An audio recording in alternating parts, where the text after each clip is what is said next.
வணக்கம் உறவுகளை, இது நங்குரம். நான் முருகேசன். காணொலியை பார்க்கும் நண்பர்கள் தயவு செஞ்சு சப்ஸ்கிரைப் செஞ்சு உங்களுடைய மேலான ஆதரவை கொடுங்கள். நன்றி, வணக்கம்.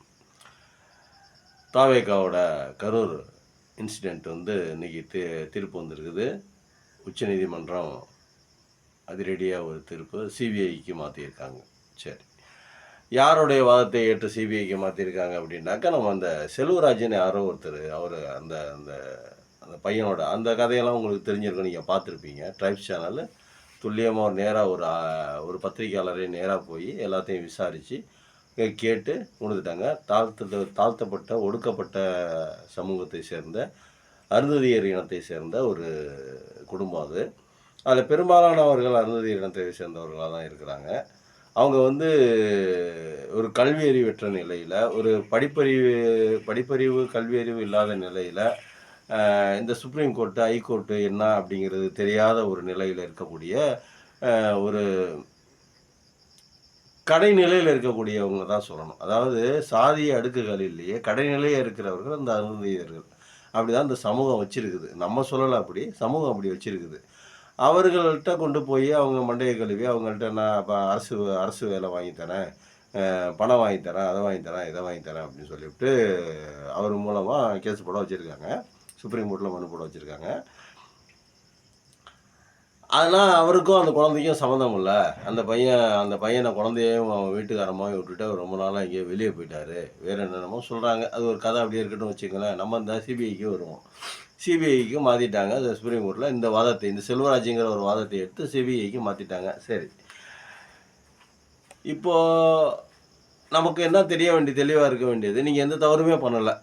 அதாவது விஜய் சொன்ன மாதிரி, நீங்கள் சொன்ன இடத்துல நீங்கள் எந்த இடத்துல குறிப்பிட்டீங்களோ அந்த இடத்த தவிர, நான் அந்த இடத்துல பேசினதை தவிர நான் வேறு எந்த தவறுமே செய்யலைங்கிறது அவர் சொல்கிறாரு. கரெக்டு. அவர் சொல்கிறதை கரெக்டுன்னு வச்சுக்குவோம். இப்போது எந்த தவறுமே உங்கள்கிட்ட இல்லை. அப்புறம் எதுக்கு நீங்கள் இந்த உயர்நீதிமன்றம் நியமித்த அந்த எஸ்ஐடியை தவிர்த்துட்டு நீங்கள் சிபிஐக்கு போகிறீங்க? ஒரு காரணம் வேணும். நீங்கள் சிபிஐக்கு போகிறதுக்கான காரணம், இவங்க மேலே நம்பிக்கை இல்லை. இவங்க விசாரிக்குது மாநில அரசு கீழே, மாநில அரசு கட்டுப்பாட்டின் கீழே இருக்கிற அந்த போலீஸ் அதிகாரி, அவங்க விசாரிக்கிறது எங்களுக்கு நம்பிக்கை இல்லை, சிபிஐக்கு மாற்றம். சரி, சிபிஐ பற்றி ஒரு சிறு குறிப்பு வரைக அப்படின்னு சொல்லிட்டு பார்ப்போம். சிபிஐ 2014 மோடி ஆட்சிக்கு வரத்துக்கு முன்னாடி இல்லை வரைக்கும் அது சிபிஐயாக இருந்துச்சு. ஈடியாக இருந்துச்சு. இன்கம் டேக்ஸ் டிபார்ட்மெண்ட்டாக இருந்துச்சு.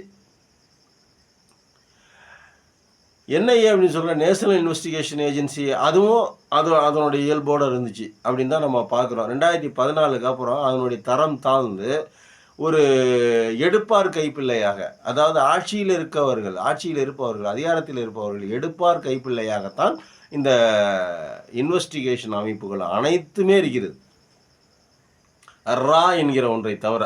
அது கூட எப்படி இருக்குன்னு நமக்கு தெரியாது. அதையும் நம்ம உள்ளார அது மண்ணுனா அதையும் நம்ம எப்படின்னு சொல்லிட்டு விமர்சிக்கலாம்.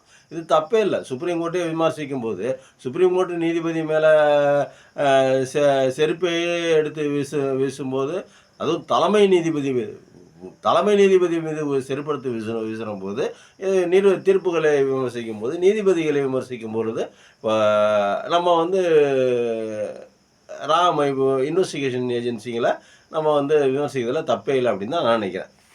இப்போது சிபிஐ 2014க்கு முன்னாடி அதனுடைய இதாக இருந்தது. அதுக்கப்புறம் மாறிடுச்சு அப்படின்னு சொல்லிட்டு சொல்கிறாங்களே. இப்போ எப்படி அப்படின்னா, இப்போ சிபிஐக்கு மாற்றிட்டீங்க. சிபிஐயோ இடியோ இந்த இன்வெஸ்டிகேஷன் அமைப்புகளோ வழக்கு போட்டு விசாரித்த வகையில் அது எத்தனை பேருக்கு சுப்ரீம் கோர்ட்லேயோ ஹைகோர்ட்லேயோ தண்டனை வாங்கி கொடுத்துருக்குது, எத்தனை பேருக்கு தண்டனை உறுதியாகி அவர்களுடைய செய்த குற்றம் உறுதியாகி தண்டனை கிடைச்சிருக்கு அப்படின்னு சொல்லிட்டு பார்த்தா 2% கூட இல்லை. 2014 இது வரைக்கும் கிட்டத்தட்ட நூற்றுக்கணக்கானத்துக்கும் அதிகமான கேஸுகளை போட்டிருக்காங்க. விசாரணை பண்ணிக்கிட்டு இருக்காங்க. இந்த நூற்றுக்கணக்கான கேஸுகளாக இருக்கட்டும், அந்த ஆயிரக்கணக்கான கேஸுகளாக இருக்கட்டும், இது வரைக்கும் அதனுடைய தீர்ப்பு வழியாகி தண்டனை கிடைச்சது 2%.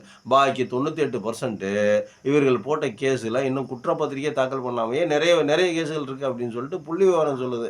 நான் சொல்லலை, மத்திய அரசு சொல்கிறது தான். இந்த 2% தீர்ப்பு கூட, இந்த 2% தண்டனை கூட அது மத்திய அரசு சொன்னது தான். நம்மளா போய் பார்க்குறோம். நம்ம இருக்கிறோம் ஒரு கடைக்காரர்ல சும்மா சாதாரண ஒரு சாதாரண ஒரு பேப்பர் படிக்கிற, நியூஸ் பார்க்குற ஒரு சாதாரண ஆளு.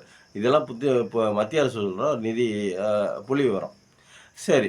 இப்ப நீங்க சிபிஐக்கு மாத்தினோட கொ நோக்கம் என்ன? இப்ப தமிழ்நாட்டோட போலீஸு இந்த அஸ்ராக்காரங்க, ஐஜி அஸ்ராக்காரங்க வந்து நேர்மையான அதிகாரின்னு சொல்லிட்டு பேர் எடுத்தவங்க. அங்க நேர்மையா தான் இருக்காங்க. அப்படின்னு சொல்லிட்டு எல்லாருமே சொல்றாங்க. சரி, அவங்க மேல நம்பிக்கை இல்லாம சிபிஐக்கு போனீங்க. நீங்க எத்தன வருஷத்துல விசாரிக்கங்கிறீங்க? அடுத்த தடவ ஸ்டாலின் சிஎம் ஆகி, இன்னும் அடுத்த 5 வருஷம் முடிஞ்சு, அதுக்கப்புறம் தான் வந்து இந்த கேஸுக்கு விடுதலை. அப்ப கூட இந்த கேஸுக்கு தீர்ப்பு வருமா என்னன்னு தெரியாது. இவங்க எப்ப விசாரிச்சு சொல்றது? இப்ப என்ன தெரியுங்களா ஆகும்? இந்த 92% இவங்க போட்ட கேஸ்லயே, இந்த விசாரணை அமைப்புகள் போட்ட கேஸ்லயே 2% தான் வந்திருக்கு அப்படின்னா, பாக்கி 91% எதுக்காக பயன்படுத்தப்பட்டிருக்கு அப்படின்னா, மிரட்டுவதற்காக. இவங்க மிரட்டுவதற்காக. உன்னை மிரட்டி அவங்களுடைய பாக்கெட்ல அள்ளி வச்சுக்குவாங்க. தூக்கி வச்சுக்குவாங்க. அவங்க எப்ப சொல்றாங்களோ அப்பதான் வெளிய வரணும். எப்ப சொல்றாங்களோ அப்பதான் உள்ள போகணும். யாரு? விசாரணை அமைப்புகள்லாம் யாரு? அமித்ஷா. அதிமுகவை எப்ப இருந்தது எப்படி அமித்ஷா வந்து அமித்ஷா திமுகவா மாத்துனாரோ, அதிமுகவை அமித்ஷா திமுகவா மாத்துனாரோ, அதே மாரி தமிழக வெற்றி கழகத்தை அமித்ஷா வெற்றி கழகமாக மாத்திருவாரு. அவ்வளவுதான், சிம்பிளு. ஏன்னா, நான் கோர்ட்ட சொல்லல, குறை சொல்லல. கோர்ட் சிபிஐக்கு மாத்தினத நான் குறை சொல்லல. அது கோர்ட்டுடைய விருப்பம். அது வந்து மாட்சிமை பொருந்திய நீதிபதிகள் மாத்திட்டாங்க. அது வேற விஷயம். ஆனா சிபிஐ யார் கண்ட்ரோல்ல இருக்குது? விசாரணை அமைப்பு யார் கண்ட்ரோல்ல இருக்குது? அமித்ஷா கண்ட்ரோல்ல தானே இருக்குது. அப்ப அமித்ஷா வெற்றி கிழமை தானே மாறும். இப்ப அவரும் இவரை தூக்கி பாக்கெட்ல வச்சுக்குவாரு. யார? விஜய. அவர் என்ன சொல்றாரோ, எப்போ சொல்றாரு, தம்பி தூங்குறா, டேய் தூங்கு அப்படின்னா தூங்கணும். ஏய் ஏதாவது பேசுறா, வெளியே வா, மேடைக்கு வா. நான் சொல்றது தான் பேசணும். இப்போ பேசலாம். நான் சொல்லும்போது தான் பேசணும். நான் சொல்றது தான் பேசணும் அப்படிம்பாரு. என்ன பண்ணிடுவேன்? ஏற்கனவே உன் கொடியே காவி கொடி தான். அது நான் இன்னைக்கு கொடி அறிமுகப்படுத்தினே அன்னைக்கே சொல்லிவிட்டேன் நான்.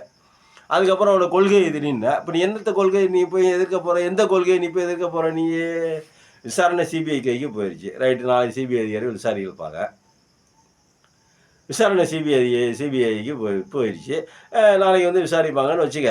நாளைக்கு என்னத்தை வந்து விசாரிக்க போகிறாங்க, என்னைக்கு தீர்ப்பு கொடுக்க போகிறாங்க, என்னைக்கு குற்றப்பத்திரிகை தாக்கல் பண்ண போகிறாங்க, அதுக்கப்புறம் என்னைக்கு விசாரணை நடக்க போகுது, அதுக்கப்புறம் வாத பிரதிவாதங்கள் நடக்கும். குற்றப்பத்திரிகை தாக்கல் பண்ணதுக்கப்புறம் தான் ஒவ்வொரு ஏரிங்காக வரும். அதுக்கப்புறம் வாத பிரதிவாதங்கள் நடக்கும். அந்த வாதி பிரதிவாதங்கள்லாம் முடிஞ்சதுக்கப்புறம் தீர்ப்பு வரும். அது எத்தனை வருஷம் ஆகுதோ, நம்ம இருக்கமோ இல்லையோ, 50 வருஷமோ 20 வருஷமோ, இல்லை அப்படியே தூக்கி ஃபைலை கட்டி ஓரத்தில் போட்டுருவாங்களோ. ஒருவேளை மோடி கவர்மெண்ட் முடிஞ்சு காங்கிரஸ் கவர்மெண்ட் வந்தால் ஒருவேளை இந்த கேஸுக்கெல்லாம் அதுவும் ஒரு வேலையை வந்தாதான். காங்கிரஸ் கவர்மெண்ட் வந்தோன்னா உடனே ராகுல் காந்தி சொன்னோன்னு எடுத்து விசாரிச்சிட மாட்டாங்க. அதுக்கும் சரியான ஆட்கள் சரியான இது படி போய் பேசி இது பண்ணால் தான் நடக்கும். இல்லைன்னா நடக்காது. அப்போ நீ கட்சி ஆரம்பிப்ப, 41 பேர்த்த கொல்லுவ. உன் மேலே தப்பு இருக்குங்கிறதுனால தான் நீ சுப்ரீம் கோர்ட்டுக்கு போயிருக்கிற, சிபிஐ கிட்டே போயிருக்கிற. உங்கள்கிட்ட தப்பு இல்லைனாக்கா, நான் என்கிட்ட தப்பு இல்லைப்பா, நீ என்ன வேணாம், யார் வேணால் விசாரிங்க, எனக்கு தேவையில்லை, நான் நடந்த உண்மையை சொல்கிறேன் அப்படி சொல்லியிருக்கலாம்ல. ஏன் சொல்லலை? ஏன் அங்கே போயிட்ட? ஏன்னா உன்னுடைய மடியில் கனம் இருக்கிறது. ஆனால் மொத்த பொலியும் தூக்கி என்ன பண்ணியிருக்கிற? திமுக கவர்மெண்ட் மேலே போட்டிருக்கிற. திமுக என்ன பண்ணிச்சு? உன்னை கூட்டத்துக்கு வர சொன்னிச்சா? உன்னை பிரச்சாரம் பண்ண சொன்னிச்சா? உன்னை அரசியலுக்கு வான்னு திமுக கூப்பிட்டுச்சா? நீ போய் 41 பேரை கொல்லு அப்படின்னு சொன்னிச்சா? எத்தனாம் தேதி கரூரில் போய் பேசுன்னு சொன்னிச்சா? எத்தனாம் தேதி நாமக்கல்லில் போய் பேசுன்னு சொன்னிச்சா? விக்ரமன் எத்தனாம் தேதி மாநாடு போடுன்னு சொன்னிச்சா? மதுரையில் எத்தனாம் தேதி மாநாடு போடணும்னு சொன்னிச்சா? அது என்ன 10 நிமிஷத்துக்கு மாநாடு? 10 நிமிஷத்துக்கு எதுக்கு ஒரு மாநாடு இவ்வளோ செலவு? இப்போ சிபிஐ விசாரணையில் நீ பண்ணதெல்லாம் வருமா அப்படின்னு ஏற்கனவே வந்து இந்த செல்வராஜுங்கிறவர் அவர் கொடுத்த பேட்டி, இந்த ட்ரைப்ஸ் சேனல் போய் கரியானுடைய சேனல் ட்ரைப்ஸ் போய் விசாரித்தது, கேட்டது, அனலைஸ் பண்ணது, அந்த இதெல்லாம் வந்து எடுத்து ஆராய்ஞ்சி அது என்னது அது உளவு வேலை பார்த்தது, இதெல்லாம் சுப்ரீம் கோர்ட்டுக்கு தெரியுமா இல்லையான்னு தெரில. ஒருவேளை ஸ்டேட் கவர்மெண்ட்டாக இருந்தால் இங்கே உயர்நீதிமன்றத்தில் நடந்தால் இதெல்லாம் வந்து சப்மிட் பண்ணியிருப்பாங்க. சுப்ரீம் கோர்ட்டில் இருந்ததுனால பண்ணியிருக்காங்களா இல்லையான்னு தெரியல. அது தெரியாமையே போயிருக்கும். அது தெரியாமையே போயிருக்கும். தெரியறதுக்கு வாய்ப்பு இல்ல. நீதிபதிகள் பார்த்தாங்களா இல்லையாங்கிறது தெரியாது. பார்க்கல. பார்த்துருக்காங்களா, பார்த்தாங்களான்னு தெரியல. ஆனா வந்து அவங்க நீதிபதிகள் மாத்திட்டாங்க. அவர்களுக்கு தமிழ் தெரியுமா தெரியாதான்னு தெரியாது. வாதாடிய வக்கீல்கள் பூரா தமிழ்நாடு அரசுக்கு வாதாடிய வக்கீல்கள் பூரா எல்லாம் எப்படியாப்பட்ட வக்கீல்கள் அப்படின்னு, நூல் வக்கீல்கள் அப்படிங்கிறது நமக்கு எல்லாத்துக்குமே தெரியும். இவ்வளவு தெரிஞ்சிருந்தும் மாத்திடுச்சு. இப்ப என்னத்த பண்ண போறாருன்னு தெரியல. பாவம். இப்போ தமிழ்நாடு அரச நினைச்சுக்கலாம், நமக்கு கவலை இல்ல. தமிழ்நாடு அரசு மேல எந்த கவலையும் இல்ல. யார் வேணாலும் விசாரிக்கலாம். அது ஒண்ணும் தப்பு இல்ல. தமிழ்நாடு அரசுக்கு ஒண்ணும் பிரச்சனை இல்ல. ஏன்னா அரசு அதற்கான ஆவணங்கள், வீடியோ எல்லாமே வச்சிருக்காங்க. அதெல்லாம் வந்து ஒண்ணும் பிரச்சனை இல்ல. அ இப்போ இப்போ என்ன பிரச்சனைன்னா, நமக்கு இருக்கிற பெரிய பிரச்சனை என்ன பண்ணா, தாவேகா இனிமேல் தமிழக வெற்றி கழகம், அமித்ஷா வெற்றி கழகமாக மாறிடும். அதிமுக எப்படி அமித்ஷா திமுகவாக மாறியதோ, அதே மாதிரி வெற்றி கழகமும் அமித்ஷா வெற்றி கழகம். அது தமிழக வெற்றி கழகம் அல்ல. குறிப்பிருந்து வெயிட் பண்ணி பாருங்க. இன்னும் பல வருடங்கள் ஆகும். நன்றி, வணக்கம்.